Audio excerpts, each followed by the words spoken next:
Menjelang tanggal 20 Maret, penetapan resmi hasil Pilpres oleh KPU saling bantah di bidang hukum antar kubu 03 dan kubu 02 terus terjadi. Wakil Ketua Tim Hukum TPN Ganjar Mahfud, Henry Yosodiningrat mengatakan akan menghadirkan seorang Kapolda sebagai saksi dalam gugatan mereka di Mahkamah Konstitusi. Kubu Ganjar Mahfud dan Anies Muhaimin memang berencana membawa gugatan ke MK dengan tuduhan telah terjadi kecurangan yang terstruktur, sistematis, dan masif. Lebih lanjut, Henry Yosodiningrat mengungkapkan mereka menemukan bukti tentang pengerahan aparat untuk memenangkan paslon tertentu. Namun Henry menolak mengungkapkan siapa dan dari provinsi mana Kapolda yang akan dijadikan saksi tersebut. Oke, kita bisa membuktikan adanya mobilisasi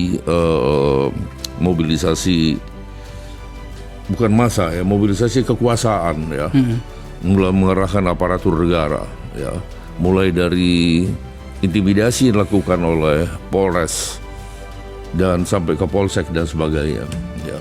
Tanpa itu tidak akan terjadi selisih suara seperti itu. Dan kami sudah punya bukti bahwa ada kepala desa yang dipaksa ya oleh polisi.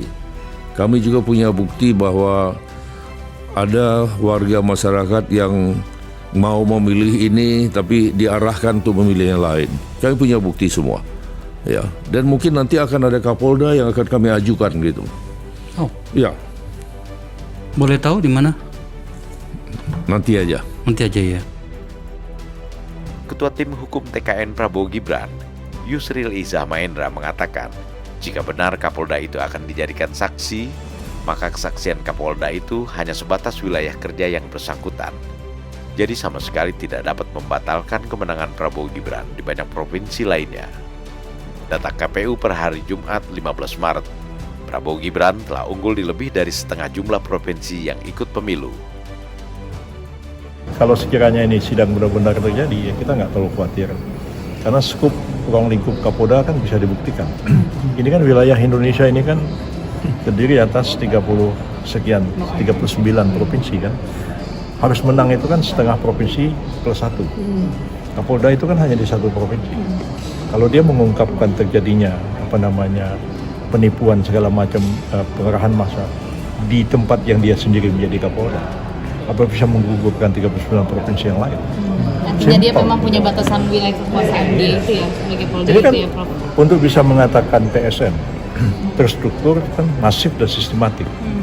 Kita akan tanya secara sistematik Anda bisa buktikan nggak ada Kapolda di mana? Terusnya Kapolda Bali, apa Anda tahu yang terjadi di Aceh? Berarti meskipun itu terbukti tapi tidak bisa menggugurkan mungkin terbukti di satu tempat itu aja. Tapi pun untuk mengatakan bahwa itu terbukti di satu wilayah Kapolda, raga. Ya. Di beberapa TPS barangkali bisa, beberapa desa, beberapa kelurahan. Untuk satu kabupaten aja berat, apalagi misalnya dia Kapolda yang besar, dia Kapolda Jawa Timur. Gimana dia mengungkapkannya itu? Nah, dan bisa jadi berbalik juga kesaksiannya nanti. Kalau saya sih nggak terlalu khawatir dengan hal ini.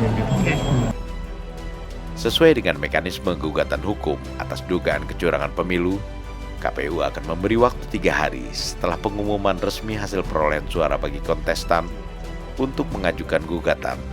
Jika tidak menerima hasil pemilu tersebut, gugatan itu diajukan ke Mahkamah Konstitusi untuk disidangkan sesuai undang-undang yang berlaku. Jika dalam waktu 3 hari tidak ada gugatan, maka hasil Pilpres KPU ditetapkan sebagai keputusan final yang tidak bisa lagi diganggu-gugat.